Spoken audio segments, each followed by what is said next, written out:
আন্তর্জাতিক অপরাধ ট্রাইব্যুনালে এই মুহূর্তে আছেন আমাদের সহকর্মী জাবেদ আকরা। আমরা বিস্তারিত জানতে তার সঙ্গে যুক্ত হচ্ছে। জাবেদ, আদালতের কার্যক্রম এখন পর্যন্ত শুরু হয়েছে কিনা এবং কখন নাগাদ এই আদেশ হতে পারে, নিশ্চয়ই আমাদেরকে জানাবেন।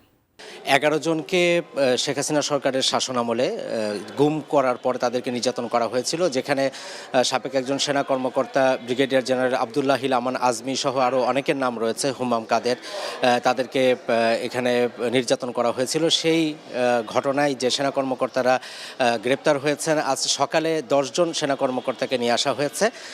এটি একটি গুমের মামলা এবং এই মামলাতে সাবেক প্রধানমন্ত্রী শেখ হাসিনা এবং তার নিরাপত্তা উপদেষ্টা তারিক আহমেদ সিদ্দিক সহ মোট 17 জন আসামি, যার ভিতরে সাবেক স্বরাষ্ট্রমন্ত্রী আসাদুজ্জামান খান কামাল রয়েছেন এবং 11 জন সেনা কর্মকর্তা আছেন। সেই 11 জন সেনা কর্মকর্তার মধ্যে মূলত 10 জন গ্রেপ্তার আছেন। তার ভিতরে ব্রিগেডিয়ার জেনারেল 4 জন কর্নেল এবং 2 জন লেফটেন্যান্ট কর্নেল, তাদেরকে হাজির করা হয়েছে এবং কিছুক্ষণ আগেই তাদেরকে আন্তর্জাতিক অপরাধ ট্রাইব্যুনাল 1-এর যে এজলাস কক্ষ সেখানে নিয়ে যাওয়া হয়েছে এবং বিচারপতি গোলাম মুর্তজা মজুমদারের নেতৃত্বে 3 সদস্যের যে আন্তর্জাতিক অপরাধ ট্রাইব্যুনাল, তারা কিছুক্ষণের মধ্যে আদালত বসবেন এবং এখানে যে অভিযোগ গঠনের শুনানি এর আগেই শেষ হয়েছে। গত 14 ডিসেম্বর তারিখ নির্ধারণ করা হয়েছিল যে 21শে ডিসেম্বর তারা এই অভিযোগ গঠনের উপর আদেশ দেবেন।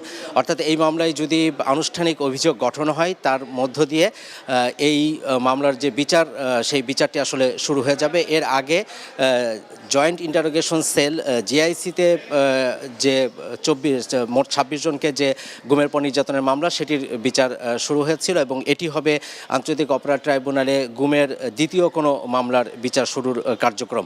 এবং একই সাথে জুলাই আগস্টের যে আন্দোলন চলাকালে রামপুরায় 28 জনকে হত্যা করা হয়েছিল, সেই ঘটনায় মোট 4 জন আসামি, গ্রেপ্তার আছেন 2 জন, কর্নেল রিদওয়ানুল ইসলাম এবং রাফাত, এই 2 জন, আর 2 জন পলাতক আছেন। সেটিরও আজকে অভিযোগ গঠনের শুনানি রয়েছে।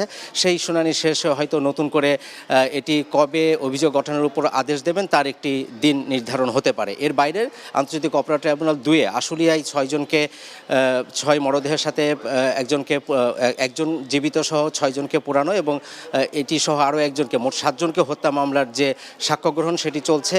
24তম যে সাক্ষী, তিনি সাক্ষী দিচ্ছেন। কিছুক্ষণ পরে হয়তো ট্রাইব্যুনাল আদেশ দিলে আপনার মাধ্যমে আমরা দর্শককে জানাতে পারবো যে টিএফআই সেলে যে 11 জনকে গুম করে নির্যাতন করা হয়েছিল, সেই মামলার অভিযোগ গঠনে যে 17 জন আসামি, সবার বিরুদ্ধে অভিযোগ গঠন হলো কিনা। জাকিয়া, ট্রাইব্যুনাল থেকে আমার কাছে এই ছিল সবশেষ।